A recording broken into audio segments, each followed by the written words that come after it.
Alors on va commencer par vous présenter, Johan. Vous êtes un jeune président, vous avez, on peut le dire, 41 ans, on peut encore le dire. Hein, c'est plus très jeune, Elsa. Quand même, tout est relatif, vous savez.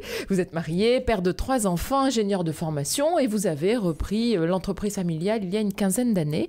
C'est une entreprise qui avait fait date à Marseille, une centaine d'années d'existence. 114 ans. 114 ans, écoutez, il faut le dire parce que c'est quand même pas le cas de toutes les entreprises. En 15 ans, vous en avez fait un groupe, Keeping. Vous êtes donc dans le domaine du génie énergétique et vous employez une centaine de personnes.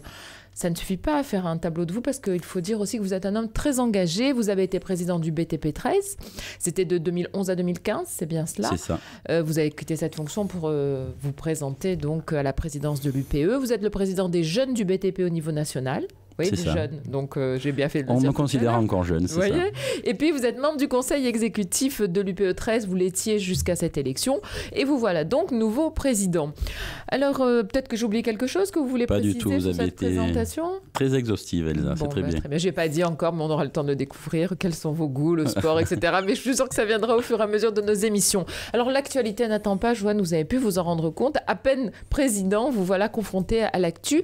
Une actu qui nous a montré un plan de restructuration d'Air France qui fait des remous. C'est le moins qu'on puisse dire, puisque il y a quelques jours, des cadres dirigeants de l'entreprise ont été victimes d'agressions de la part des salariés. Vous n'avez pas hésité, vous avez réagi avec un communiqué de presse, vous indignant de tels procédés. C'est quelque chose qu'on n'a jamais vu. À ma connaissance, non. Et je dois dire que le spectacle que les journaux télévisés nous ont montré avec ces images est vraiment affligeant.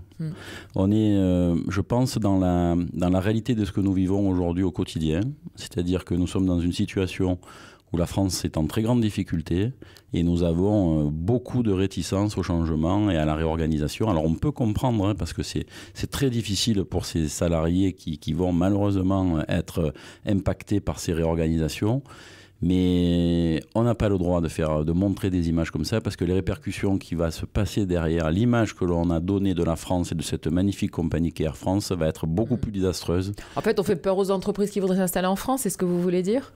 On fait peur aux entreprises qui veulent s'installer en France, on fait peur aux Français qui ont envie d'entreprendre, on fait peur à tout le monde en fait. C'est quelque chose de dramatique. Alors ce drame humain que vont vivre malheureusement les personnes qui vont être dans la difficulté avec ces pertes d'emploi d'Air France, on comprend ce qu'ils ont fait. C'est pas... Ce que je veux dire, c'est que... C'est pas un jugement, c'est juste des méthodes. C'est pas un jugement, ça, ce sont les méthodes, exactement. Ouais. Mais en fait, Johan, qu'est-ce qui s'est passé selon vous, hein, parce que, bon, c'est pas le dossier que vous connaissez le mieux, vous ne travaillez pas dans l'aéronautique, mais ce qui me semble évident, c'est que Air France n'a pas su faire. Ils ont laissé traîner, ou les syndicats qui retenaient, je ne sais pas, mais en tout cas, il y a un moment où il faut passer par une transformation et aller vers un nouveau modèle face à la crise. C'est exact. Dans ce type de situation, vous savez, en général, il n'y a jamais un coupable unique. C'est jamais tout blanc ou tout noir. C'est simplement la dérive qu'on n'a pas su maîtriser petit à petit d'un dialogue social compliqué avec d'un côté des partenaires sociaux peut-être qui communiquent pas suffisamment et de l'autre des salariés, en fait des partenaires sociaux patronaux qui communiquent peut-être en tout cas qui ont du mal à faire comprendre leur message et de l'autre côté des partenaires sociaux salariés qui eux aussi ont du mal à communiquer. On est encore dans la lutte des classes, on est encore dans les problématiques patron pourri, salarié. Ça n'existe plus tout ça. Aujourd'hui, on n'a plus le choix. C'est le vieux monde qu'il faut changer. C'est le vieux monde, Elsa, c'est ça. Et pour reprendre les propos de Philippe de Sertine, c'est un vieux monde qu'il faut changer. Alors aujourd'hui, à la tête de l'UPE 13, vous avez bien sûr des priorités. On pourra parler de programmes un peu plus tard avec des choses très précises, mais des priorités évidentes qui sont dessinées. Vous voulez renforcer 2 dialogues, en tout cas travailler sur 2 plans, le dialogue avec la politique et puis le travail sur l'éducation. On comprend bien l'éducation pour lutter contre le chômage, évidemment. Pourquoi cette envie, c'est ce que vous mettez en avant, de changer le dialogue plutôt que de renforcer? Peut-être c'est changer la méthode avec les politiques? C'est tout ça. En fait, si vous voulez, je pense qu'on est à la fin d'un cycle, on est à la fin d'un système, et ce système, le nouveau système, il faut qu'on le crée. Le seul moyen pour qu'on arrive tous ensemble, collectivement, à faire en sorte qu'on reparte dans le bon sens, c'est que les mondes qui ne se comprennent pas, qui se parlent mais qui ne s'entendent pas, parce qu'ils ne parlent pas le même langage, à savoir le monde économique, le monde politique et le monde académique, il va falloir qu'on trouve un langage commun et que tout le monde se comprenne. On ne pourra pas, nous, monde économique, tout seul, faire redresser la France, parce que si nous n'avons pas notre environnement institutionnel, normatif, législatif qui nous permet de faire fonctionner à plein le moteur que nous sommes, de l'entrepreneur que nous sommes aussi, on n'arrivera pas à faire repartir la France. De la même manière, si le monde académique ne forme pas les jeunes de demain, avec les métiers de demain, et qui continuent à faire des formations, ou en tout cas à se fourvoyer à faire des formations qui sont dans le monde d'hier, on va avoir des problèmes. Et pour moi, ce que j'ai identifié, c'est pas que nous avons dans ces trois mondes des gens de mauvaise volonté, c'est que nous avons dans ces trois mondes des gens qui ne se comprennent pas. Imaginez, pour faire une métaphore, imaginez un commerçant qui doit vendre à quelqu'un et qui ne parle pas le langage de la personne qui va acheter. C'est compliqué. Voilà. Et moi, ma certitude, c'est que la première des choses, c'est qu'il faut qu'on décloisonne ces trois mondes, et que si ces trois mondes se comprennent, on arrivera à aller très loin ensemble.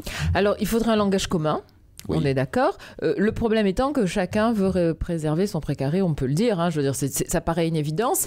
C'est des conversations que vous avez déjà eues avec des politiques. Vous n'êtes pas tombé de la dernière pluie. Vous connaissez ce monde-là. Vous savez bien qu'on n'a peut-être pas le même temps. On ne réagit pas dans le même laps de temps. Malheureusement, on peut le dire, les politiques, c'est souvent d'une élection à une autre. Les entrepreneurs, eh bien, c'est au jour le jour qu'il faut faire marcher une entreprise. Mais pour cela, il faut une vue à long terme de nos politiques. Quant au monde académique, vous savez bien que vous dites ce dont vous avez besoin comme formation, mais on a l'impression qu'avant que ça change, à chaque fois qu'il y a une nouvelle loi, ça ne répond pas, ça n'entend pas ce qui est dit. Alors, comment vous allez procéder? Moi, c'est ça, parce que là, on a la métropole qui arrive 1er janvier 2016. Le moins qu'on puisse dire, c'est qu'on n'est pas prêt. Je pense qu'on a encore du travail. Le mot est faible. Le mot est faible, on a encore du travail à faire. Alors, dans la méthode, si vous voulez, moi, je suis quelqu'un d'assez pragmatique. La première des choses, c'est qu'on ne parle pas la même langue. Il faut comprendre la langue des autres. Il faut comprendre leurs problématiques. Il faut se mettre à leur place. Vous avez entièrement raison. La grande difficulté vient dans la temporalité des décisions qui sont prises dans les trois mondes. Mon analyse à ce stade, c'est que plus on est dans une logique locale et plus la décision politique est prise à court terme, et plus on est dans alors que le monde entrepreneurial, vous avez raison, le quotidien est compliqué et difficile, mais entreprendre ou diriger, c'est anticiper, et on est obligé d'avoir aussi une vision long-termiste ou moyenne-termiste. Donc déjà, on a un problème de décalage dans le temps, et quand on comprend ça, on comprend certaines décisions. La deuxième, c'est un décalage géographique. Un élu local est responsable de sa commune, un entrepreneur, ou en tout cas le monde économique a bien dépassé les simples frontières, puisqu'on est dans un monde globalisé, on est dans un monde mondialisé. Alors c'est certain que c'est pas valable pour toutes les économies, mais aujourd'hui même un commerçant de quartier peut par internet aller vendre à l'autre bout du monde. Donc nous avons des différences de temporalité et des différences de géographie. Il faut absolument que le monde politique... Alors, on n'a pas la science infuse, hein. On ne dit pas on ne sait pas ce qu'il faut faire. Voilà, en tout cas, pas dans les grandes lignes, oui, mais après, comment faire? Par contre, on ne peut pas continuer à avoir ces trois mondes qui avancent dans le bon sens, en tout cas, de bonne foi, essayer de faire avancer les choses, cloisonnés derrière un mur, chacun de son côté. Alors, c'est vrai que vous arrivez à cette présidence pour un long mandat. C'est vrai que vous avez le temps d'agir quand même. Ce sont 5 années qui vont s'écouler, c'est bien cela? C'est très long. C'est long, mais c'est bien, ça permet d'agir. Oui. Voilà. Juste avant vous, Jean-Luc Chauvin était là chaque mois, justement, parce que c'est lui qui a mis en place ce partenariat avec Radio JM. Vous vous inscrivez dans une continuité où l'idée, justement, c'est d'apporter autre chose parce que vous êtes différent?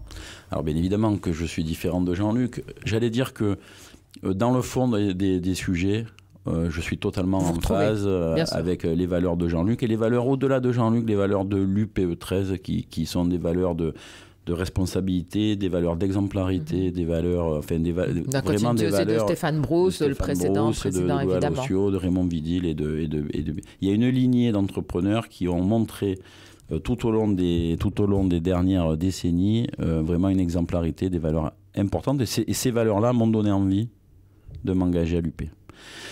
Après, chacun est différent, chacun a sa méthode. Moi, ma méthode à moi, c'est une méthode fédératrice. Je pense qu'il y a un adage, un lieu commun qui dit « seul on va vite, ensemble on va loin ». Cet adage, je me l'approprie, et moi, ce qui m'intéresse, c'est d'essayer de fédérer le plus grand nombre pour aller le plus loin possible. Alors, les premières actions à mener, on vous a déjà vu agir, puisque c'est le report du pacte de responsabilité qui vous a déjà mobilisé. Vous avez lancé une pétition sur le sujet. C'est vrai que vous attendiez beaucoup de ce pacte? Non seulement on attendait beaucoup, Mais en plus, on attendait quelque chose de tout simple, c'est que quand il y a un pacte de responsabilité, en plus, on respecte le pacte. Et la première des choses qui est faite, c'est de ne pas respecter l'engagement du pacte du côté de l'État qui décale de 3 mois les baisses de charges sociales pour les salariés, la baisse de la fiscalité.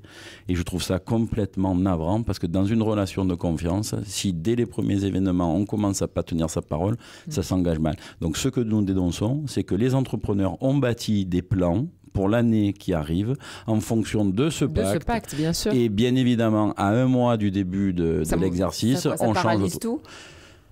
C'est dramatique. C'est dramatique parce que on donne, au-delà de la réalité économique qui va lourdement impacter les entreprises, c'est un message mais fou que fait ce gouvernement. Sa parole ne veut plus rien dire. C'est une pétition au gouvernement ?